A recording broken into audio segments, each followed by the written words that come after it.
Shall we begin?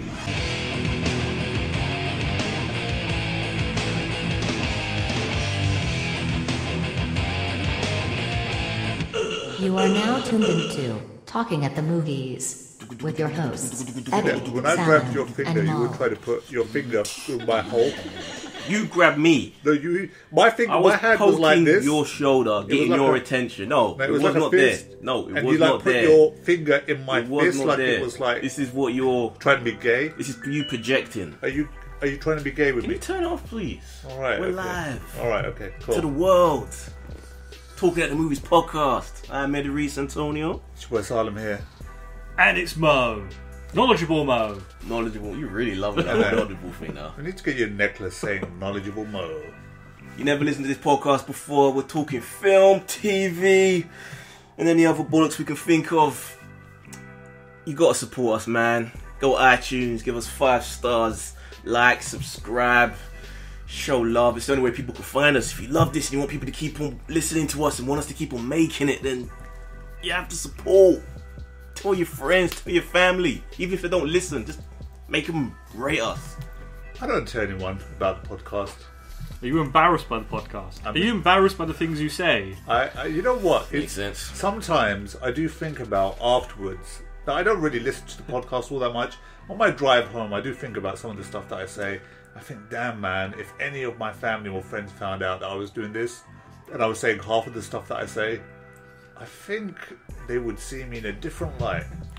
Well, I did have some feedback about you this week. Oh, wicked, go on. What is it? Apparently, some of our listeners have said you seem to have an obsession with wanking. There we go. See, they're figuring it out. I don't actually... Like I would say. Look, I can't, and I kid you not, I can't remember the last time I actually had a wank. You know that. Is that because you can't? Does it not work anymore? No, it's just that I don't need to. I'm in a relationship, but I don't need to have a wank. Get into the bottom of it. Surely Yeah. that's the time you need to have a wank. Says the guy who started the podcast by grabbing my finger and saying I was trying to fuck your hand. You were trying to fuck my... I can't swear because I'm in the fasting month at the moment, Eddie. We're not going to hear that much of Sodom throughout this podcast. He's lying on the couch, about to pass out. Yeah, he's got no energy. He's pretty much dead. That's why you can barely hear him. He's just like a faint voice in the background. I am on an 18-hour fast, and it's killing me at the moment. Self-torture. Well, for those who've never seen Salem visually, he's actually a very overweight person, so that's why he's huge, and that's why his fasting is like this extreme diet. Okay. Just cut out fizzy drinks like everyone else, man. Shit. Alright, okay. So what's going on, guys? What should we start with? What we been watching? Or you want to start with us? What do you want? Well, what's the main event this week? Oh, Wonder Woman review. We can't start with that. People just hear that and then tune off. We've got to keep them around.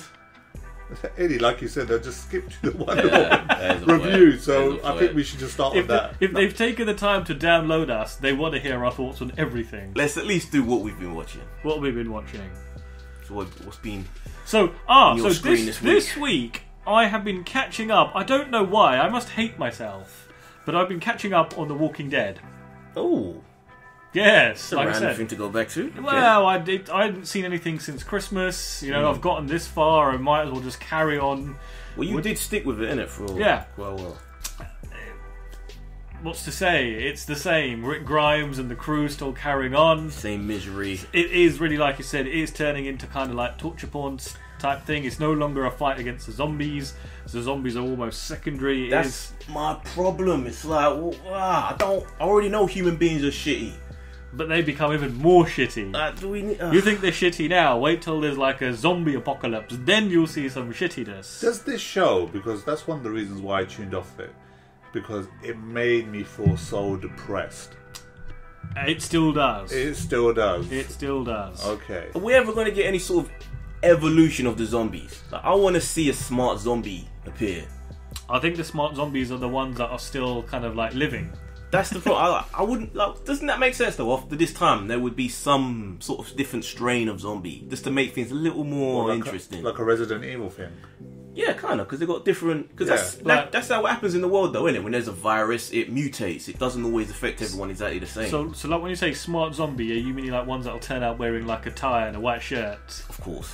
Or, preferably, maybe ones which aren't as completely...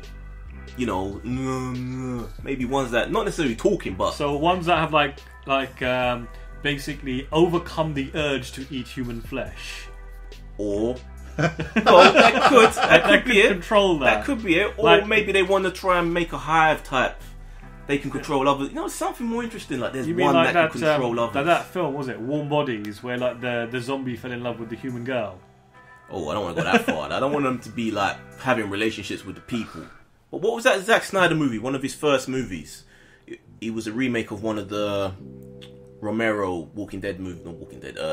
Dawn of the Dead. I can't forget which one it was. Day of the Dead. Something of the Dead. It was actually pretty damn good. But there was one smart zombie where all these drones were going around and they realised there was just one while everyone else was just walking around mindless. They could notice there was one that would just stand there and stare directly at the humans that was planning a way of trying to get to them.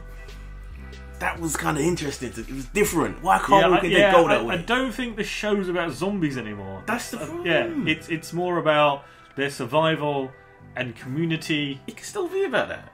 More so exciting if there was something more that they could run from, rather than just killing each other. So, are you going to carry on watching it? Are you just... I think I will carry on watching. I think I'll pretty much drop the spin-off show, Fear the Walking Dead. Oh, really? Yes, I didn't even bother with the second season. Also this week, F is for Family returned. Yeah. So I watched the first episode last night. Getting ready to binge that. Yes, it is binge-worthy. First episode was very, very good. It's like 10 episodes this time, isn't it?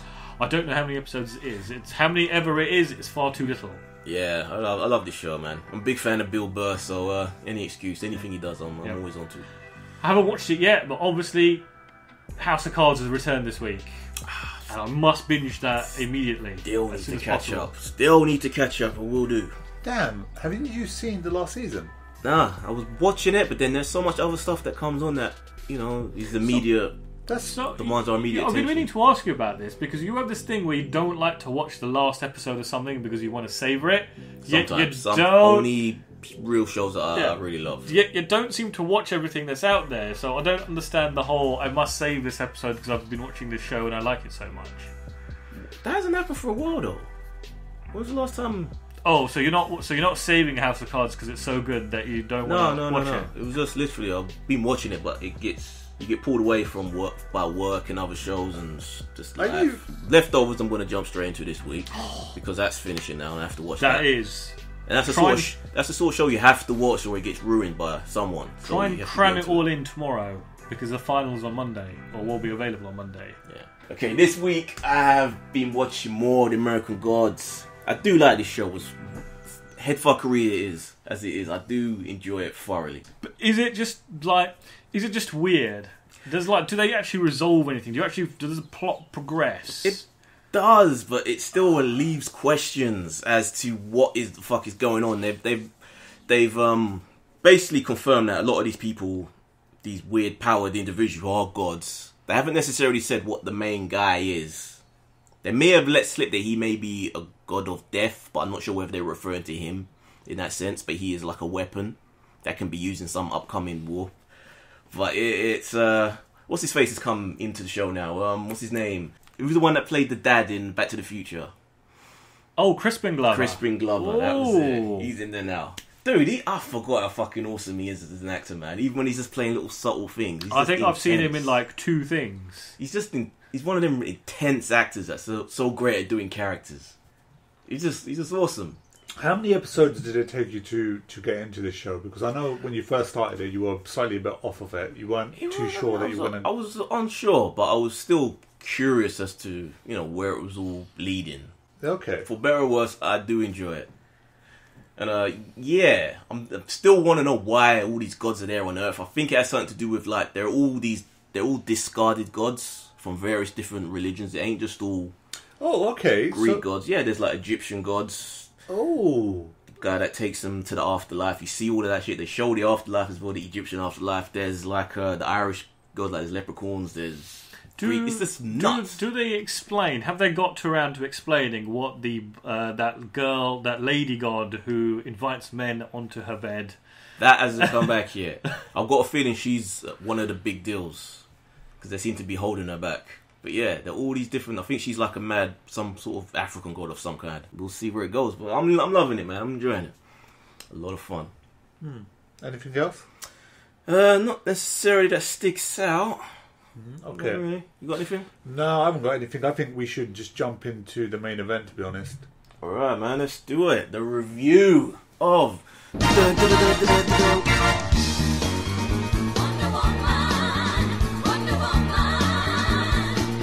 So, Mo, you got to see it as well. I did indeed. I'm throwing the audio from a review that me and Salem did, which was our initial reaction the night of the premiere.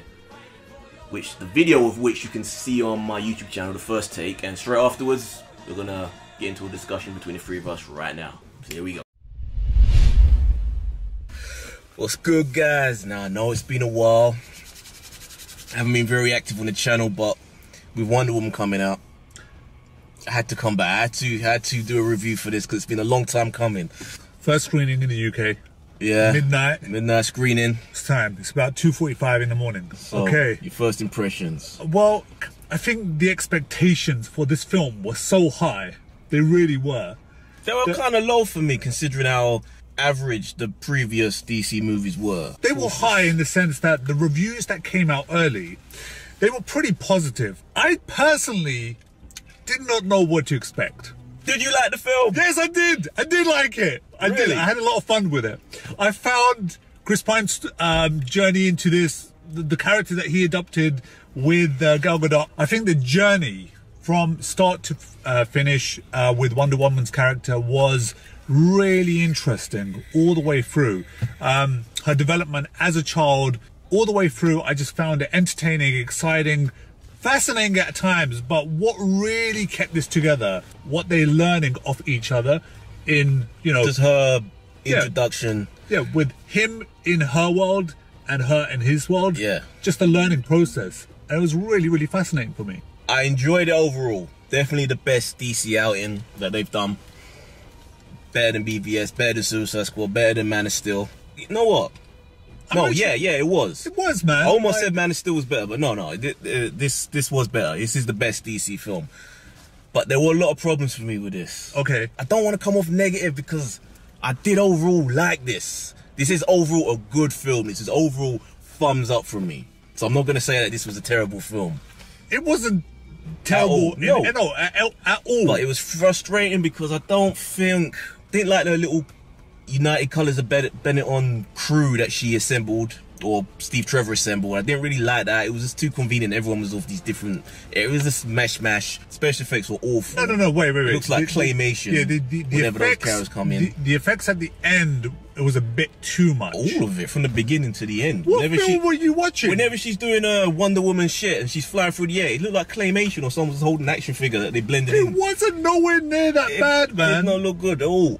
Overall, still good. Even though I don't understand what you didn't like about this movie.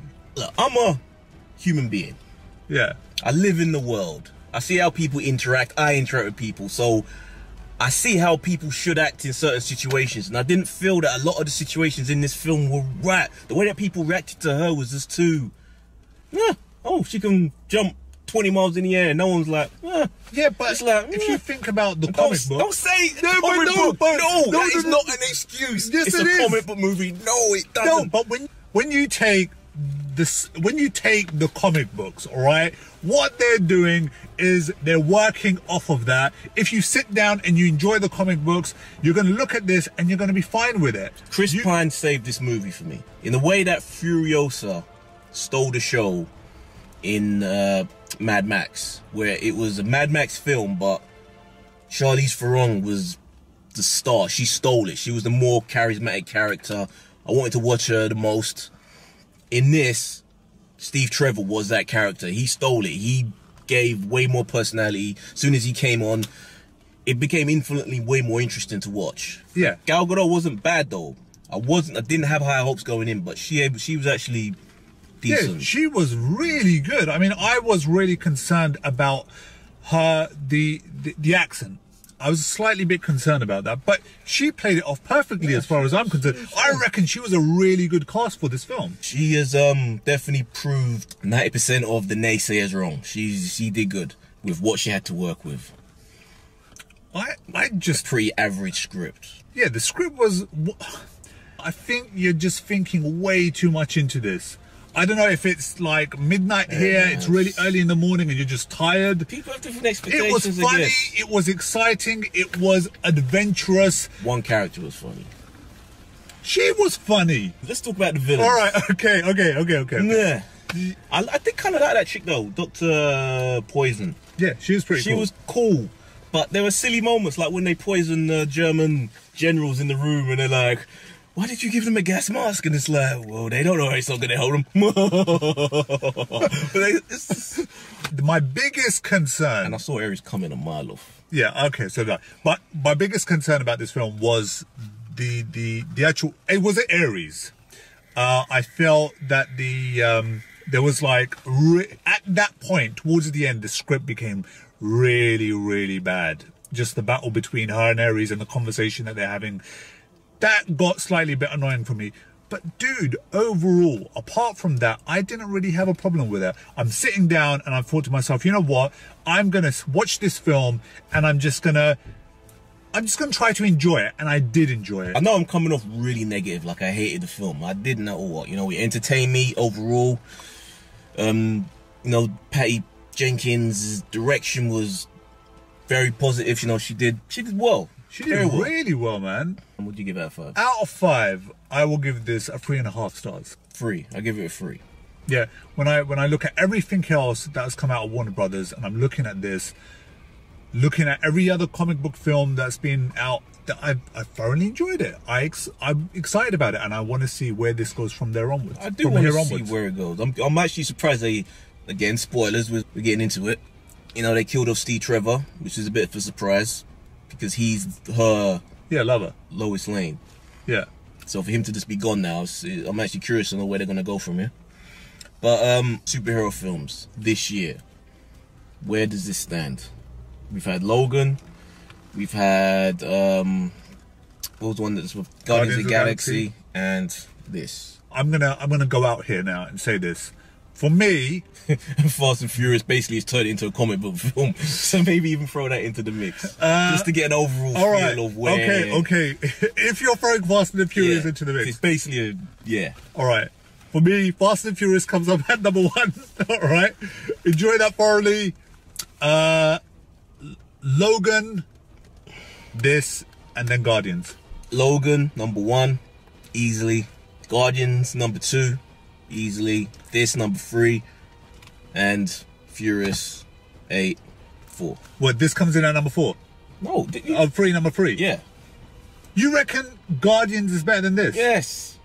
Characters that are well developed that I like. The characters were good in this, Eddie. The characters were really good. She was good. Trevor was good. Everyone else. Wait a minute. What about his assistant? His secretary. She was barely in it to be a character. But she was a character. She was good. But every time she was on screen, she was really, really good. The Scottish dude was in it more. The Moroccan dude was in it more than she. She was barely there. Yeah. All right. Okay. Look. Okay. Yeah. They were pretty weak. They were only the first half of the film, second half of the film. But her, Chris Pines, Gal Gadot, Chris Pines, secretary. They drove this film and they drove it fine for me. I enjoyed it. I don't have a problem with it. So much so that I don't really... I will say this, that it was very long.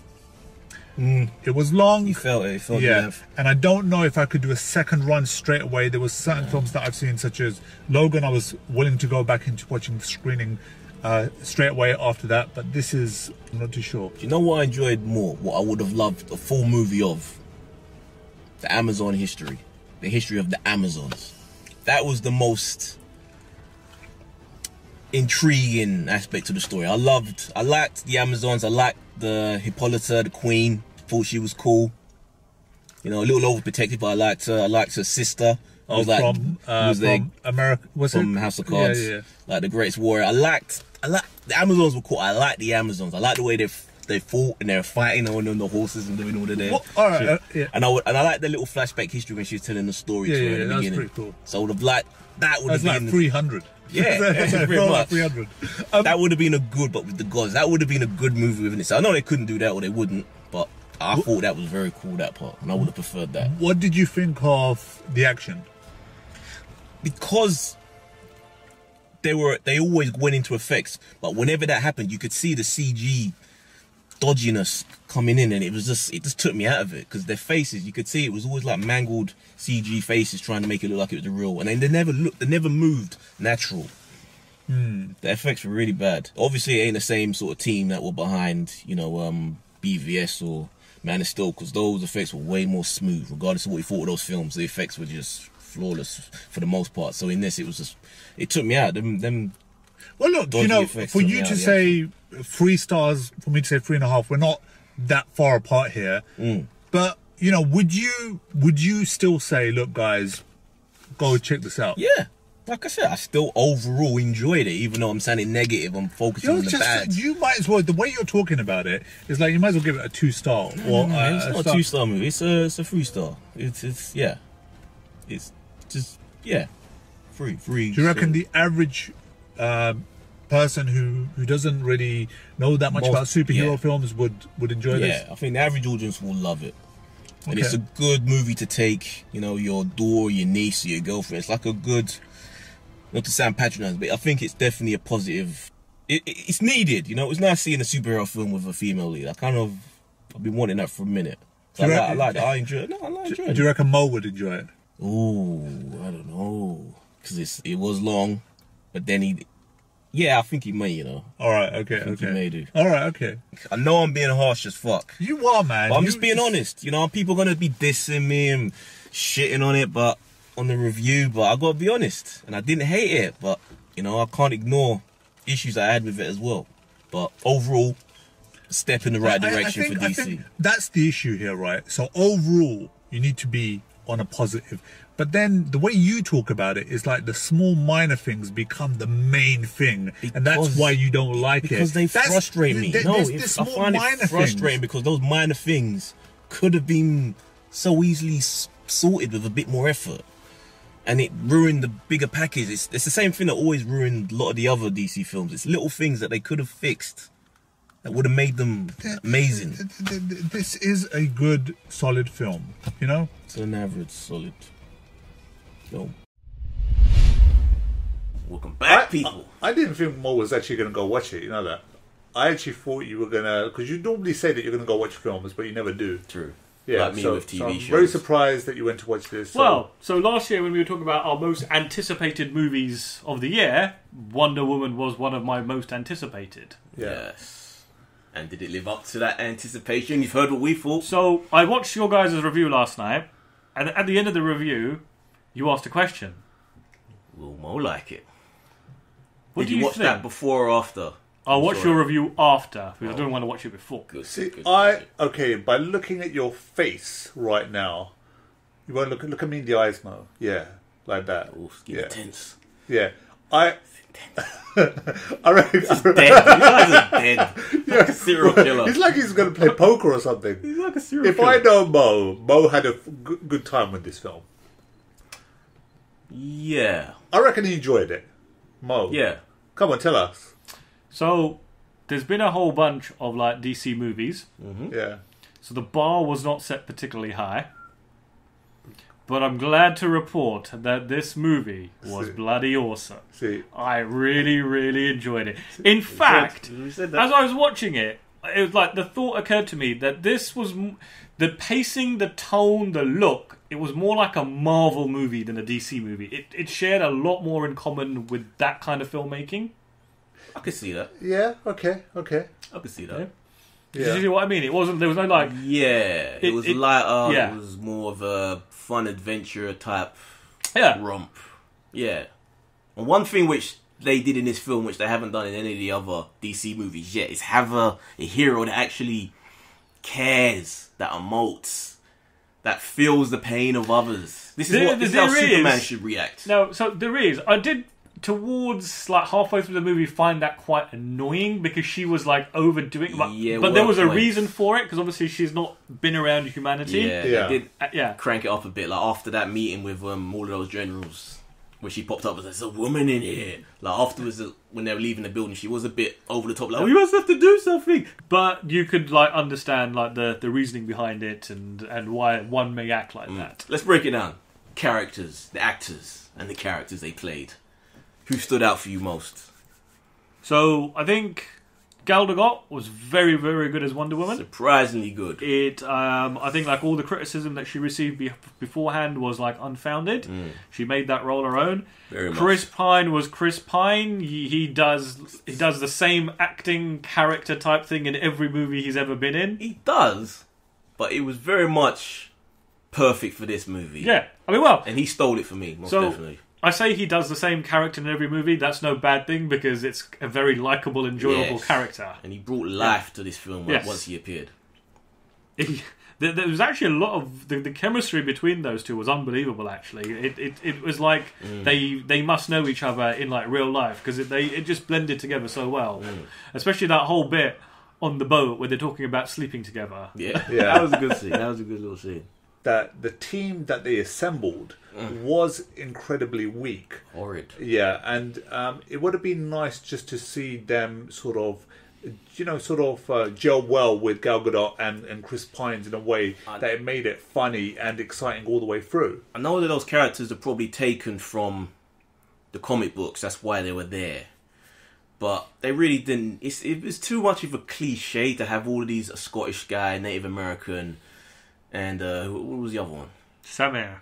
Oh yeah, the Moroccan friend. Like this little, like I was saying in the review which you've just watched, the United Benetton sort of mix of people that didn't really had any sense as to why they were coming together. Although Samir was a good character. Yeah, he was. Yeah. He wasn't too bad out of the other two. He had a part in the movie. Yeah. I did like the whole bit where he was where they were driving into like the castle and he was like, "I have lost the invitation." It would have been good as well with the Scottish guy. There's the scene where he's got to take out the sniper on the rooftop, right?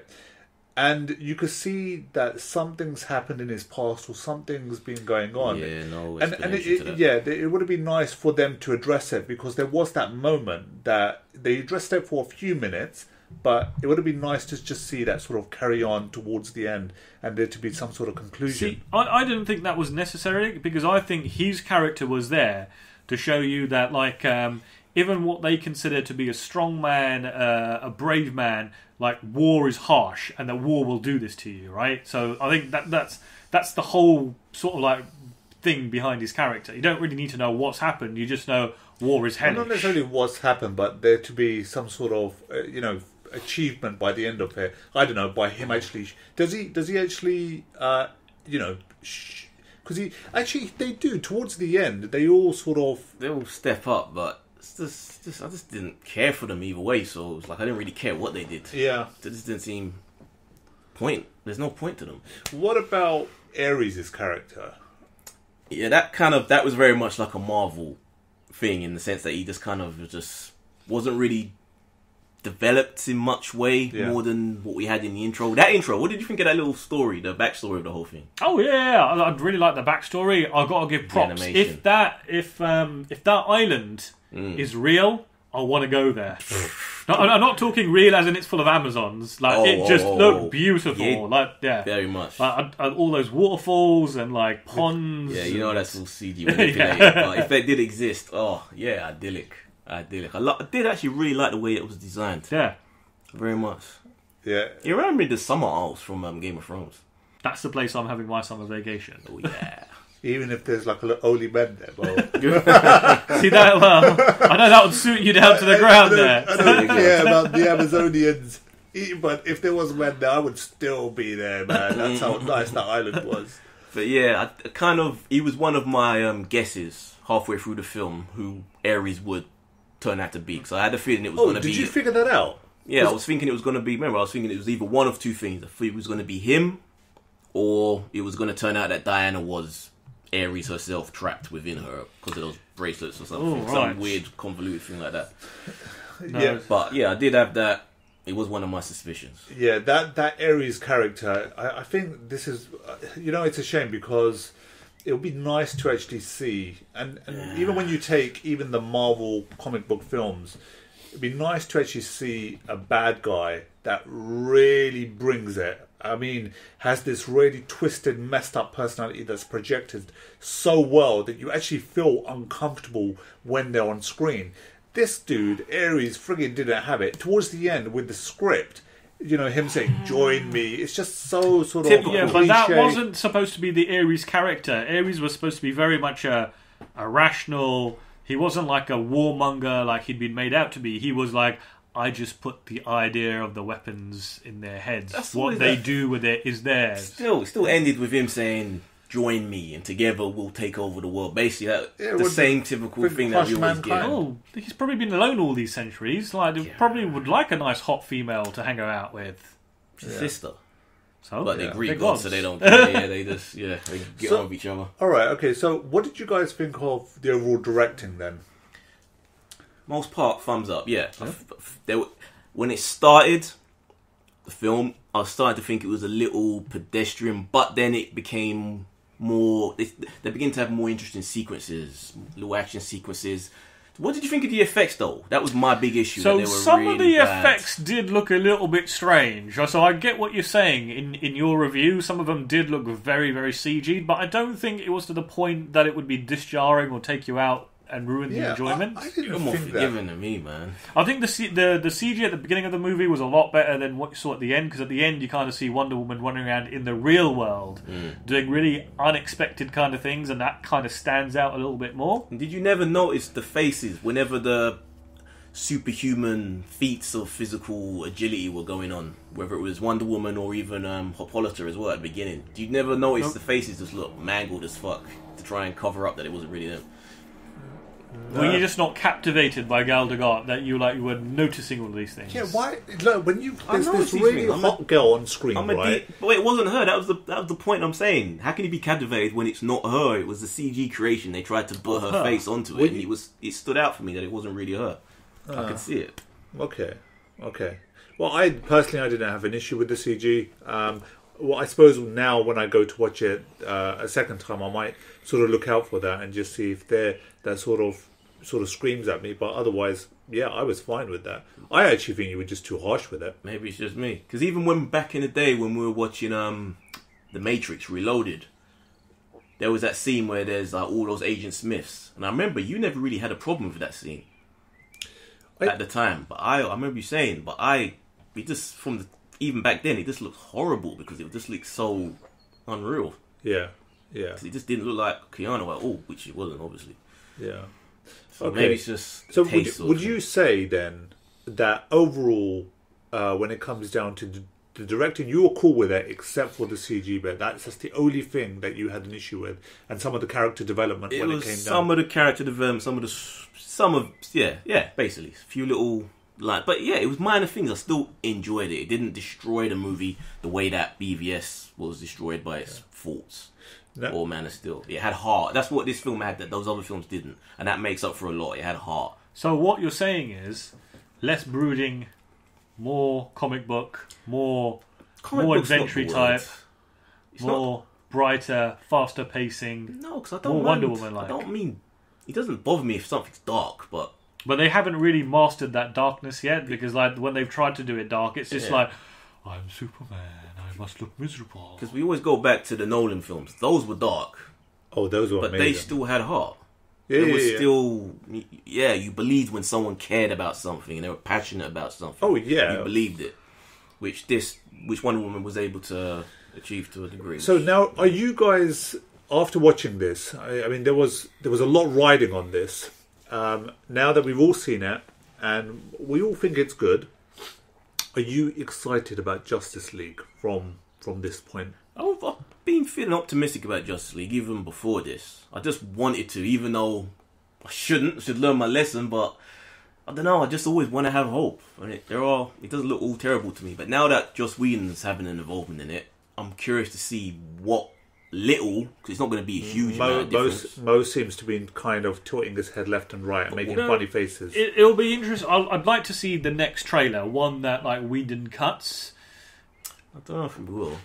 Well, I'm sure there'll be enough, because it's June, so it comes out in November. Because look, he's only really going to do a handful of talking scenes. So, yeah, but he may re-edit the movie so it's faster pace. Cut out the unnecessary stuff. I didn't mind the last trailer though. I didn't hate it. Hate it means you're not saying I loved it. I didn't hate it. Look, it had some cool sequences. I didn't really dislike it, but I'm optimistic for Justice League. Okay. I'm Wonder not giving Woman up. was by far Easily. the best DC movie so far. Easily. And I hope this is the template that they choose going forward.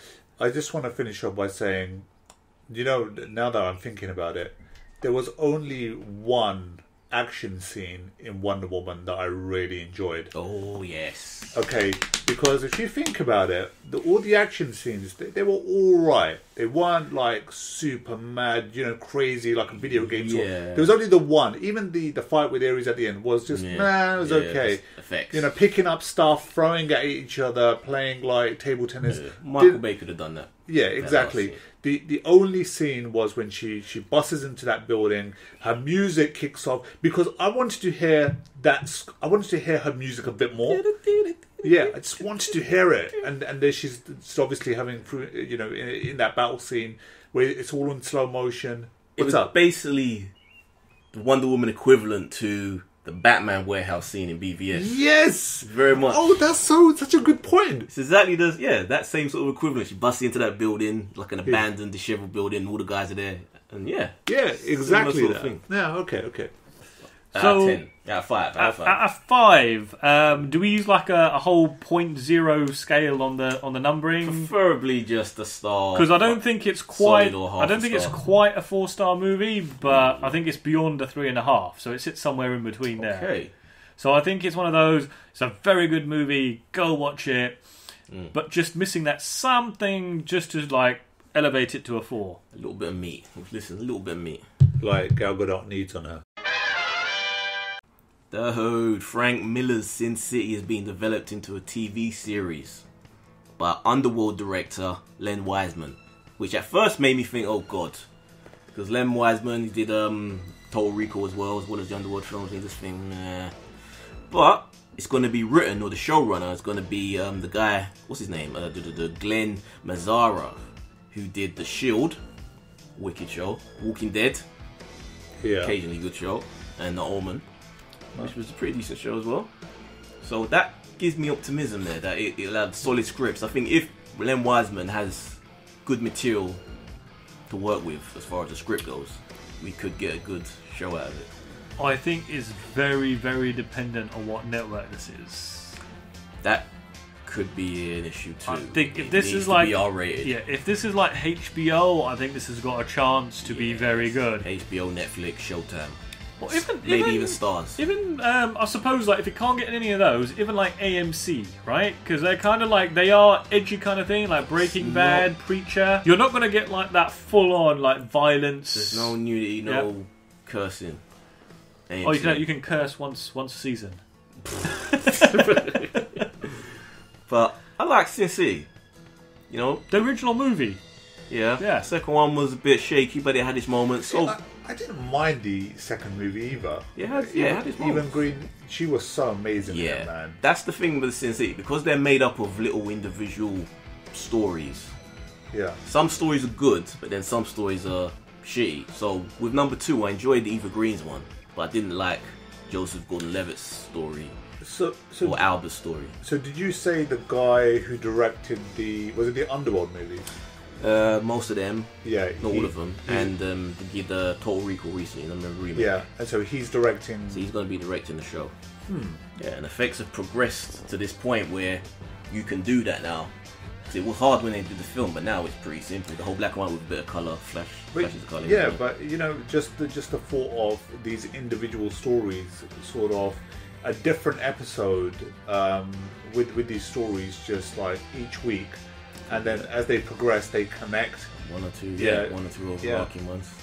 No, I'm really up for this, definitely, because Sin City had so many interesting characters as well, and I actually want to see some of those characters in the movie. Some of them weren't fleshed out, and I want to see these characters come back and to see a bit more about their backstories and what they're about. And the thing is, though, the films were very accurate to the graphic novels that they were based on.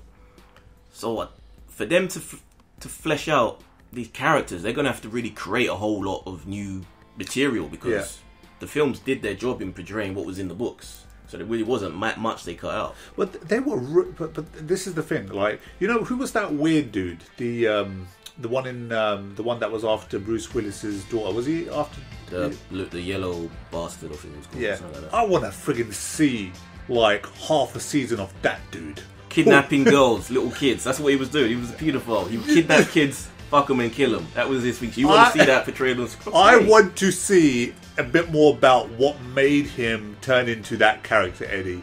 I'm not talking about I get excited about him. That was always a bit of a funny thing how he got turned into that, because Bruce Willis shoots off his nuts, and during the surgery, in order to grow new reproductive organs and keep him alive, somehow that went wrong and he turned into that yellow thing. Right. How the fuck that works? How are they going to explain? Oh wait a minute! Is that how he turned into it? Yeah, because he was human, normal, like a person at the beginning of the film, and then Bruce Willis rescues the little kid, the young Jessica Alba at 12. Yeah. Then shoots off the guy's nuts. And then he comes back halfway through the film saying about, they grew back my stuff, but there was a few complications. No, but he was doing some fucked up shit right before then as well, wasn't he? Yeah, he was kidnapping. Yeah, so I want to know how he got into... the psychological aspect of how he became a pedo. Yeah. Interesting. Is that like research for you, Salem? It's not research. It's just all those characters. Even when you take... You want to take notes to compare stories. Even when you take Eva Green's character, she was fascinating. Do you think Jessica Alba's career was tanked enough that she may appear in TV shows? Oh, I think they want to start straight. It'll be too convoluted because they may have to retell some of the stories in it. So to have her back but not the other people, it would just be a bit of a mess. Why? Because it's the consistency of it. I don't want her back. Why? She's not a great actress. I like Alba to look at, but she's not a good actress. Let's give someone else a go who can be a bit more. But there's loads of TV shows that you watch where their actors aren't all that good. Such as that I like. I want this to be a good show. Why am I normally want a bad actress to be in it? Look at the it wasn't Hercules. So do you think Jessica Alba's a bad actress? Yeah. She's hot, but don't make a good actress. Name a good Jessica Alba performance. I wouldn't say she's a bad actress, though. I won't say she's a good one either. Yeah, but she's what we're trying to say is that she's very good in what's that movie? With what's his name in it? I can't remember what's his name. Were you talking about Good Luck Chuck? Good Luck Chuck, that's the one. Yeah, that's your idea of a good performance. She was very good in that. But for better or worse, Frank Miller is involved in this, so he will have input in terms of the additional stories that they're going to have to need to create for this. But actually, in Sin City, she was actually good. She was good in Sin City. Yeah, but good. Good is fine. She was fine in them. She wasn't what was wrong with those films. But I'm saying it'd be nice to have a new actress portray it. I remember you were talking... Give different aspects to that character. I remember you talking very highly about her performance in Into the Blue. Again, she was in the bikini. Like I said, she's good to look at. I'm not disputing that, but... You were saying she deserved an Oscar in Honey? Yeah, I don't think she's a bad actress by... Why are you so desperate that you want her back onto this? No, I'm just saying, like... Yeah, I wouldn't mind. I wouldn't mind seeing her back onto this. Because, like, if you think about it, there's some very... There's like some very iconic sort of imagery that you remember from the first movie. Yeah, so wouldn't you want to... You're not going to recapture that by putting her back into it. Better to just start fresh. You want her to get that lasso with the chaps on. And... Look, she looks still pretty young for her age. She could play like so many different characters. I think what Mo was saying, it'd be just nice just to have one or two of these characters back into that TV show. The characters are going to be there. Sorry, not characters, the actual actors. Yeah, that's not going to happen, man. Won't happen. There's no Robert Rodriguez in this, thankfully. So she won't be in it because she's always in his shitty films. Robert Rodriguez makes shitty films? Yeah. Now. Last 10 years now. Desperate started off good. But then, what's he done since? I think that's the only one I could name of his, actually. Since the Spy Kids movies, he's just been churning out bullshit after bullshit. Yeah, actually, those Spy Kids films, man, I don't know how anyone... And Machete. First one was kind of fun. Kind of. But then after that, good. Universal considering smaller budgets for their Dark Universe films. These are their Monster Universe movies that they're making. And I don't know if we actually got to talk about this last week, that they want Dwayne Johnson, The Rock, to play Wolfman. I can't get away from this fucking guy. So, are they making the budget smaller for the Dark Universe films to pay for Dwayne The Rock Johnson to be in it? That could Or be. are they doing this because they fear The Mummy is not going to be a big hit, which is a bit silly because the movie hasn't come out yet? But they already know the projections on people want to see it. You know, I still really don't get why this. Well, we'll find out next week because it obviously comes out. I'll probably go watch it. As much as I am curious to watch it, it doesn't baffle me that it's not tracking well, that people don't want to see it. I don't know why it's so confusing for you. What? It is very confusing. This is a superhero era, not monster movie era. So, but they're giving us something different. They're giving us the not same, different, it's but a they're remake. wrapping it up. It's things get remade all the time. When we were sitting in the cinema, didn't you say to me that did you say that you actually want to see this? Yeah, I said that. I just said that now. That I'm interested to see it, but it doesn't surprise me that generally audiences aren't into this. It doesn't surprise me at all. I would have thought audiences would be lapping it up because it's an alternative to superhero movies. Because, not everyone likes superhero movies. True. It's got Tom Cruise. I know, you're telling me his star is fading, but Very he's much. still Tom Cruise Very much. in an action-adventure movie. And I want In it a to be summer good. action-adventure And movie. I've got a sneaking suspicion it's going to be an enjoyable movie, but it doesn't surprise me that general audiences aren't that interested. So we don't know exactly the reason. My sort of, I'm not at 100% here. I don't think I ever am. But did you say that? So they're dropping the budget on these They're films. considering dropping the budget for the other sequels. I guess Right. they figured they don't need big budgets for some of the stories they want to tell. Possibly they want to ground them a bit more, or maybe the fact, like you said, maybe this is projected to not do well, so they want to protect themselves further down the line by not spending so much. Anyone know what the budget for this movie was? It's got to be over in the mid-100 millions, man. Probably under 2, because it's a lot of city destruction. You see that from the trailer, and they hop around the world quite a bit. So That's all CGI nowadays, though, isn't it? that costs even more than the fucking practical effects nowadays, apparently. But What? That's a bunch of geeks sitting in a lab with a bunch of computers. that charge a lot of money to do so. So What? what's after this one? I think it's the Dr. Jekyll Hyde, Yeah. Well, look, or is it Frankenstein one? Yeah, I think it's Frankenstein. Look, I don't care if they drop the budget as long as they can make a good movie. All right. So if they've got good storytelling, interesting characters, I want to see characters that freak you out on screen. When I see Well, like, they're not going for freak out though, are they? They're going for action. yeah, subtle freak outs. Meh. Yeah, but as long as we kind of got stuff like that, I don't care if they drop the budget on it. And Dwayne, Yeah, oh my god. forget what I think. Yeah, no. Do you want to see No, Dwayne be? I actually am getting to the point where I'm just seeing way too much Rock, and to know that he's now part of this universe, or he Maybe. might be. But saying that, I thought when you take the old, do you remember when he was Scorpion King? Yeah. I actually liked him as Scorpion King, and thinking about him as a CG character, I actually don't mind him actually even being Wolfman. I don't think I mind it all that much.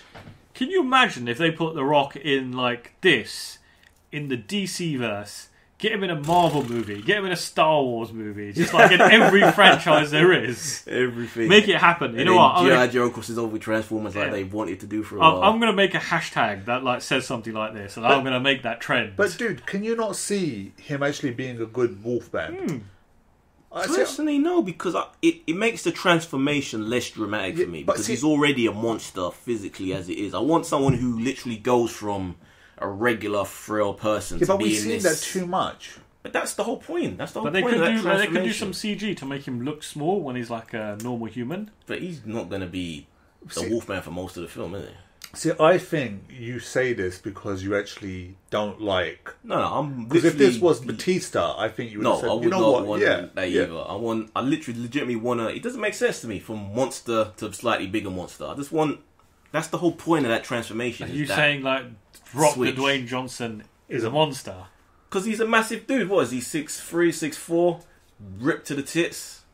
He's already ripping windows and car doors off in Fast and Furious, man. I need something more of a switch. That dichotomy of yin and yang, you know. There isn't that when it's him. Do you reckon, like, The Rock listens to our podcast and sits there and goes, why does Eddie hate me so much? Why does Eddie call me a monster this week? It had nothing to do with how I feel. It wouldn't matter if anyone else who was that size wanted to be, you know, okay, that's how I interpret Wolfman at the very least. Maybe different for other people, but yeah, for me. What would make you be fine with The Rock, like, playing the Wolfman?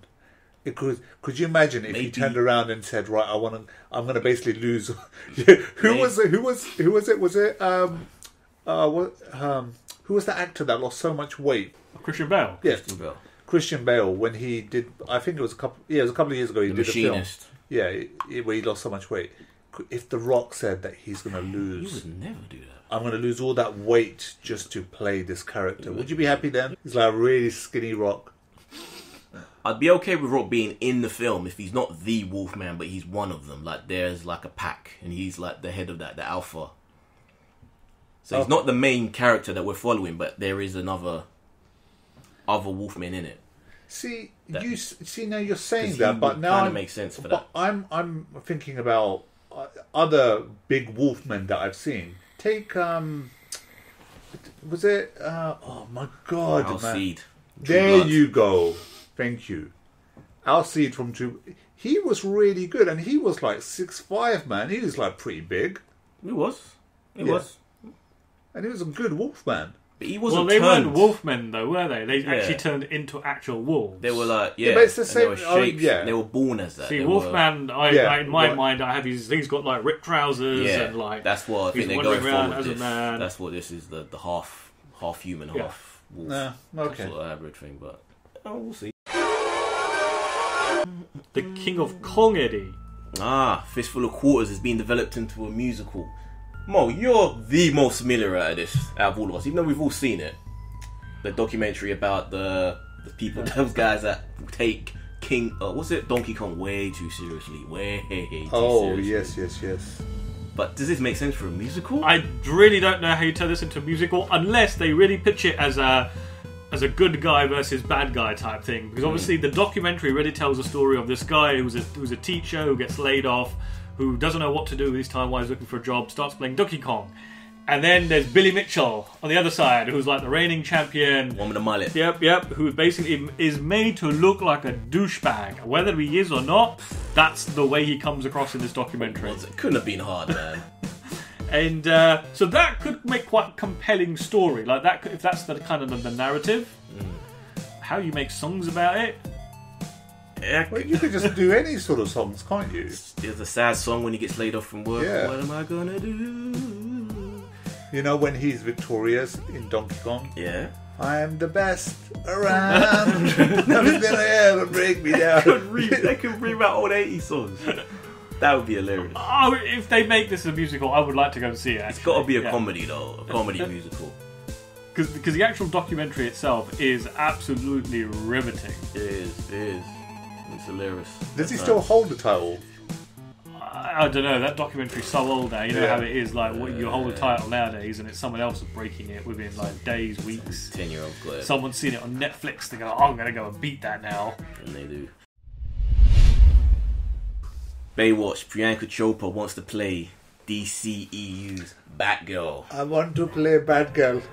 She has. I really want to play her. Her quote basically was saying her dream role would be to play a superhero character. Now that she's established in Hollywood with her TV show and various other films she's been doing, she feels that superhero films are the American movie right now. So she wants to have, this is her quote, she wants to have superpowers of some kind. I would love to play Batgirl. She doesn't realise Batgirl doesn't have superpowers. Well, I was just about to say that. So, yeah, I think she's just pulling names at the air there. She's just like clearly hoping that she's going to land this role. But now, my biggest issue with when you had Deepika Padukone in XXX and you got say that again. Deepika Padukone in XXX. And then you've had Priyanka Chopra in Baywatch, which I haven't seen, but the accent just would not work, man. I've seen Priyanka in her show. Her accent isn't distracting in that.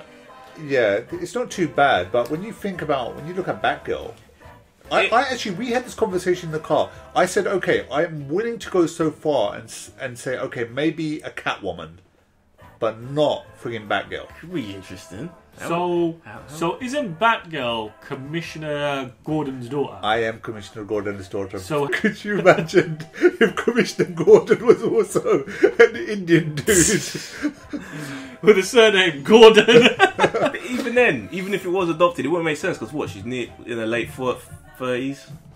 Yeah, she's. Well, I'm sure he adopted her when she was a child, not in the 30s. No, she's coming. She's I think nearly 40. Yeah. So hold on a minute. So this is not happening. This is just something she said, right? Who are you? So I could do an interview and I could say I want to play Superman. What are you doing in Gotham? I am Batgirl. See, hold on. See, look, you lot are just taking the piss. Where are you from?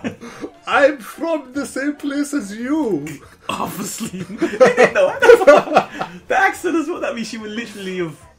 Alright, look, we're taking a piss. Her accent is nowhere near that bad. No. But the thing is, like, you're labouring on the accent, but like actors have to do accents all the time, right? So they have dialogue coaches on set. No, that don't really work for a lot of the foreign accents. Have you seen Triple X, dude? I want you to watch Triple X. I think you just piss your pants laughing. What, the original Triple X? No, with the new one. This could be completely wrong, and people feel free to point out if I'm wrong on this. But when people come from people who speak a foreign language, when they have to do an accent in English, they have a hard problem because they can't always hear the subtleties of accents in English when they come from a country that speaks a different language. So one of the few people I've heard who can kind of do it, Ava Green's been able to kind of do it because she's grew up in France, even though she's, I think, born in England. But she grew up in France, so but there is an accent there. Even when she tries to do an American accent, you can still hear that weird Englishy French twang. And who was the other woman who was who played Ra's al Ghul's daughter in Dark Knight Rises, the French actress? She was in Inception as well. You know the woman I'm talking about, the one with the eyes, the wife Inception that tried to kill herself. The one that had an affair with Brad Pitt, right? She didn't really, I don't think. But yeah, that one. Who was in Allied. Yeah, Allied. She's kind of starting to lose her French, but it's still, there's something thing about coming from a different language. You can't lose it. You will get, I'm telling you now, like, okay, well, I don't know, and I think we're just giving too much. I'm giving too much shit to Priyanka Chopra. Think of a single foreign language actor. See, we take the piss here, but I really want to see Priyanka Chopra. Let me finish the sentence. I really want to see an actor or an actress from Bollywood break out and actually make it big. And I'm not saying like in a Triple X movie. I am actually talking like a leading star role. Well, the only person that I reckon at the moment that could do that is Amitabh Bachchan, and he was in.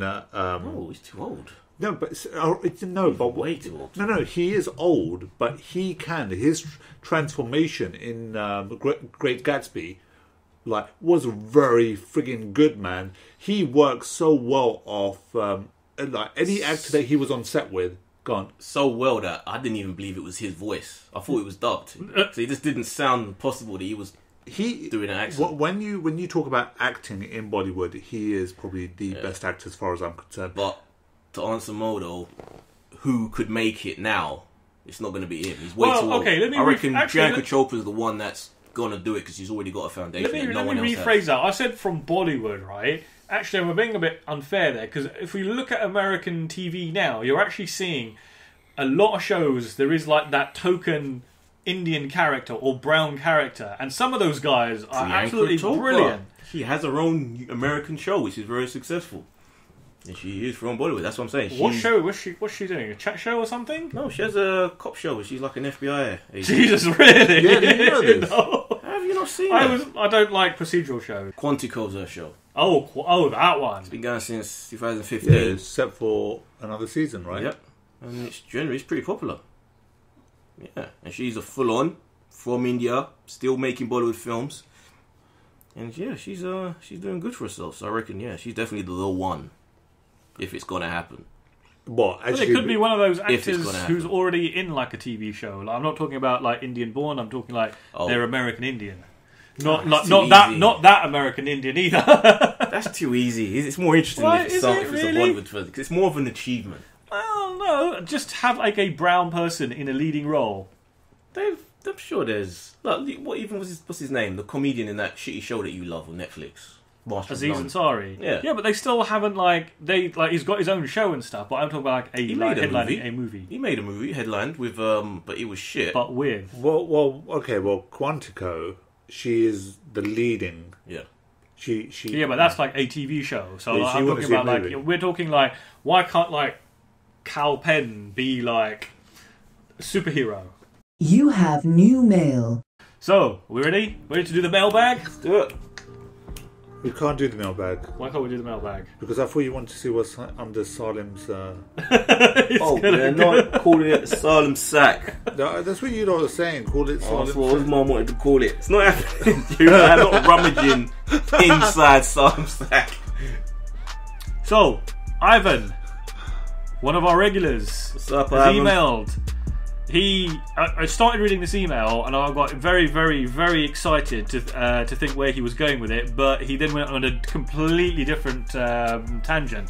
So he's basically saying he wants to let us know about what he thought was the best TV show on TV, and he used to think it was Leftovers, which, in my opinion, actually I do think is the best show on TV. Yeah. But he goes, no, it's Mr. Robot. I loved the first season. Yes. I did not like the first half of season 2. Yeah. And then I stopped. You gave it up to the first half. I gave it the first episode. I couldn't get into it. Half is generous. I didn't even get that far, to be honest. But I should. If this guy's saying, I've actually heard another person actually tell me that he pulls itself back together again. So it may be worth. But do you reckon that's enough? Like, a good, solid TV show from start to finish should be awesome. Sometimes you have to trust that they're setting things up for the payoff at the end. Maybe, but yeah, I enjoyed the first season thoroughly, but the second season wasn't as tight for me. But it is a good show. It's beautifully directed. So he goes on to say here, the reason I want to bring the show to your attention is because the show has a few quality things I look for in my television shows. There's a very interesting fact here. He goes, the writer of the show had actually written the entirety of the show before they even began the first season. He has stated multiple times that the show has a clear end. He knows when it will end, and it will not be stretched out further than the life of the show. Sounds a bit Babylon 5-y there. It's good when they do that, but it's a bit of a luxury that writers don't always have to kind of know where they're going to go, because it's so unpredictable. You just don't know. I remember Lindoff and what's his name saying that many times over the course of Lost. Yeah. And we saw what a disaster that turned out to be. So I've also heard the news that Manu Bennett is petitioning fans, CW and Netflix to give him his own Deathstroke series. Yeah, they ain't gonna have, not on Netflix at least. So, Deathstroke, is that DC? Yeah. Remember the one with the mask? Yeah. I do like that character. I like the actor. I wouldn't actually mind seeing the show of that, but I can't really see it happening. Can you imagine if CW had 5 nights a week? Superheroes. They're turning into that, man. They may as well just give into it and be the superhero network. Well, I'm guessing it's just 1 hour an evening plus the reruns. The rest of it is all probably still very much their usual kind of stuff. Yeah, it definitely won't be Netflix though, because they're committed to Marvel. But when you say they're committed to Marvel, right?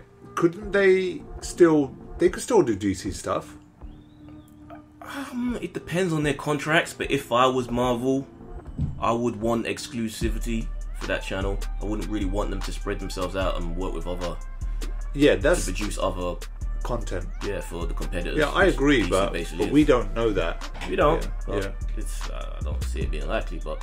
Next in the mailbag. So I did warn you guys about this, so I hope you've done your homework. It was too difficult. So our buddy Nikito didn't think about this one, if I'm honest. It has asked us, I was wondering what all 3 of your top favourite 5 movies and TV shows were, and why. If the top 5 was a lot, then the top 3 would be cool. Feel free to talk about this as you wish. Oh god, I could talk about this. So basically, I'll limit myself to about 45 minutes on TV shows and another half an hour on movies.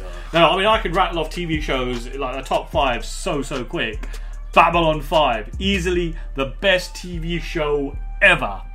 You may struggle to actually watch it nowadays, or actually struggle to get through the first season. But if you can get through that, it is still one of the best. And its influence has been everlasting. You can see the influence of that show in everything that has come after it. Okay. I think you're being generous there, man, because I don't think a lot of people even got to watch it when it first came out. They may not have got to watch it, but like before then, TV was very episodic. It wasn't serialized.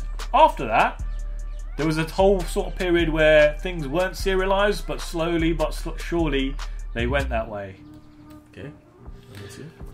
Buffy the Vampire Slayer, Stroke Angel. Okay. Interesting. Number 3, Deep Space Nine. I know, kind of like a remake of Babylon 5, but yes, I'm going to go there. Right, okay. Wait, you're sticking with 3, you got more. So, number 4, Quantum Leap. Still one of my absolute favourites. Oh, you're nailing them, man. Friggin' heck, I forgot about all those shows. Oh my god. Well, the Quantum Leap I forgot about, but go on. I used to love that show. And just purely because I've got a lot of merchandise for it as well. So... Alright. Okay. Well, that's 4, right? Yeah. So I can't put any of these in order. You got 5. I'm thinking. Carry on talking. I can't put any of these in order, but some of my favourite TV shows one of them was The Wonder Years. Oh, yes. You know, growing up as a kid, watching that show, it was just looking at their family, and kind of strangely, because I was from such a rubbish family, wanting to be a part of that family. Although his dad looked like in every friggin' episode he was going to knock his son out, right? But I loved that. That show was brilliant, right? Deep Space Nine, definitely without a doubt, because I've just finished that recently. Quantum Leap, but I'm going to throw another one in there by saying Breaking Bad. Yeah, Breaking Bad was one of those shows that was just absolutely, from start to finish, perfect for me. It definitely was one of those shows that like changed the modern era. There was like TV shows before Breaking Bad, and then there was TV shows after Breaking Bad. Yeah, most definitely. For me, TV shows, definitely Babylon 5. So even though you say it hasn't aged well, you do agree that... Yeah, I love it. I didn't know that you liked Babylon 5. I've always loved it. Okay. Always from the beginning, man. Loved it. That's why I was so pissed about the shitty spin-offs, man. They just ruined it. But yeah, that original 5 seasons of that original show, love it. Number 2, if I'm going to keep it, again, this is in no particular order, like you were saying, Battlestar. Oh yeah, man. Love Battlestar. That's like a close second for best sci-fi show for me. After that, Breaking Bad. Yeah, great show. Great end. Love that show. Loved it. Perfect.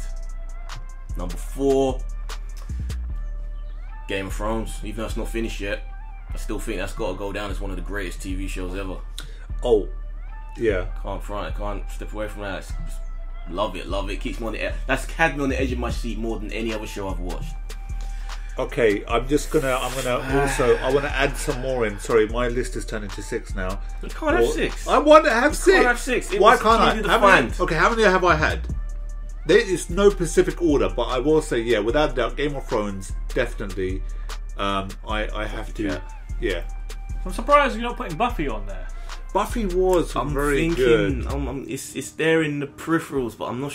I don't know. I can't say that Buffy's a better show than something like Penny Dreadful or Sopranos or like these shows that I love. I also have to throw in Sons of Anarchy. I got dragged in from. It fell apart for me, man. Oh, the last episode. More than the episode, like the last season, maybe even the season before that. That was brilliant, man. It just crumbled and just stopped being great for me. It's kind of like with Dexter, it just fell apart. Started off great and then it just became garbage. I can't think of the 5th one. The 5th. There's so many shows. Hannibal. There's probably so many shows that you've watched that got cancelled. Man. Hannibal, my number 5. Oh, you bitch! That was a beautiful of all show. time. It was just such a beautiful show. It was beautiful. It was tense. It was beautiful. I loved the acting, the direction of it. Films. Oh, you're all looking at me. Yeah. You want me to set the bar of what like a great movie is, right? We're going around. So in no particular order, I think one of my most absolute favourite movies, without a question of a doubt, it's my go-to movie, whether I'm happy, sad, whatever. Oh, let me guess. Back to the Future. No, I was going to say Jane Silent Bob Strikes Back. No, it is Back to the Future. Yeah. Okay. Star Wars. Okay. Has to be up there. Although I'm not entirely sure I enjoy watching the Star Wars movies anymore, especially like the original trilogy. But it's got to go on there. Yeah. I'd probably add the Lord of the Rings movies there as well, but those are sort of like things you'll watch once in a blue moon. Like, let's be harsh now. You can get away with it with TV, like when you said Buffy / Angel, but you can't judge them as one film, man. What, Lord of the Rings? Of course you can. Not it's in one this. long movie. Which Return of the King, man, has to be the one. Yeah, because all the others are like you're watching the beginning of a story but never getting to the end. Okay, so that's 3. I'd like to put, I'm sure this would never feature in your guys' top 5, but for me, Serenity. I love that film and could watch it over and over. Do like it. And I'm going to cheat on my last one, but any of Kevin Smith's movies from the View Askew universe. So Clerks, Mallrats, Chasing Amy, Dogma. Really? Jane in that. Those are like, you can put them on and you can just like leave your brain at the door and just laugh. I don't know. I don't know what's going on there. Alright, for me, movies. Alright, I concur with you when it comes to Back to the Future. That's definitely on there. Definitely on there. The Raging Bull movie I love dearly. Probably the favourite film ever. Pulp Fiction. Love it. I can watch it infinite amount of times. I never get bored of it. This is where things get a little difficult. So like you're not gonna go the whole like The Godfather or I do love the first 2 Godfathers, but not on that level. Blade Runner, no, not quite. Oh, it's a difficult one. I'm looking at the Star Wars poster right now. I see you looking at it. No, like Korean movies. No, Sassy Girl. Oh shit, Old Boy. Thank you. You just opened up a whole new room in my brain. I was waiting for somebody to bloody say Old Boy. Old Boy, of course. Why don't you say it then? Oh bloody course. Yes. Okay, Old Boy, and I need a second. I know I can feel that there's a 5th one in there that But that's not in any particular order there. No. Right. But there's still one yet to Got grab. to put like My Sassy Girl on there. I've got to add that to my list. I can't grab it. Yeah, so for me, 2 that come to mind. I agree with everything that you guys have said so far, but 2 others that come to mind is Terminator 2. And the other one is Gladiator. Yeah. Those 2 films, man, I could watch them. Like that Terminator 2 is one of those films like you put it on and I could sit there and watch it, no problems. Yeah, I might have to go for that one as well, man. Yeah, because that's the point. That's the really good point. Is that's what I class as like when it comes to my favourite movies, films that I could constantly see again and again and again and again. Right, I've got to add one more to my list. I know it's gone well over 5 now, but you just reminded me of one. True Lies. Oh, one of my all-time faves. I actually like that film a lot as well. I do. Oh, you like it as well? Of course I do. Damn, we should watch that. I love that film. 2 movies from Schwarzenegger. No, but you know what's interesting is that we actually agree with each other's top 5. Oh, but then see either you agree with what my Pulp Fiction or Raging Bull. Oh yeah, Pulp Fiction. It's a really watchable movie. It's one of those that if somebody puts it on, I'll sit there and watch. But it's not one of those ones I'll think, I haven't seen Pulp Fiction in a long time. Let me watch it. True Romance, though, I've got the special 2-disc edition Blu-ray, and I bought it on DVD, and I remember walking down to Acton. Do you remember? Yeah. When it first came out on video, we walked all the way down to Ritzy's in Acton to rent it. Wow. Wondering will they rent it to us or not? Wait, did we go to watch it? I went with you, right? No, I don't think it ever came in the cinema. True Romance. Oh, True Romance. So True Lies. True Lies. Yeah. I think yes, we went to watch that at Ealing Broadway. Yeah. And I remember like that. There's that scene where the guy gets the knife in his eye, and I remember you sitting in the cinema, you going, "Ah!" Oh my god! Damn. Okay, so right. Oh god, like I'm just thinking of all the other shit now. I'm thinking of things like that are my favourite films for different criteria, but films that I still love without a doubt, like Police Story and Oh well, you know, Drunken Master 2, and these are films which they give me that same warm fuzzy feeling as some of the other Hollywood ones, man. That I did love those movies. Shit. it's interesting that none of us have said films like, you know, like you said, The Godfather, or well, not that one. Yeah, but have you seen The Godfather? I haven't seen. See, I haven't seen it either. So that's like, Oh, I have. They're great. They're amazing films. No criticism at all. They're definitely on the top 10 list. You know, I remember, right, this actually reminds me, I know we're going over time here, but I went to an interview a couple of years ago, a good couple of years ago, for this film course, and they took me into this hall, and there was like these three people in the middle, right, this big hall, nobody else, sat down, there's three people opposite me, and they said, "You're going to be judged by a steering group." I said, "What's a steering group, right?" And they go, well, all these cameras that are around, as you can see, all these cameras that are listed, basically people are watching you right now. So it's okay.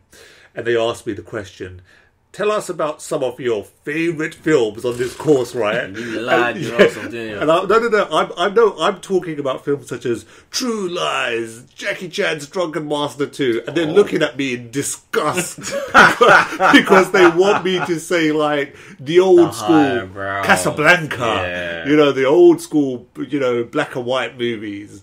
Yeah, Well, I've got one black and white movie on my list, so I'm okay. yeah, okay. what one? Raging Bull. Is that black and white? Mm-hmm.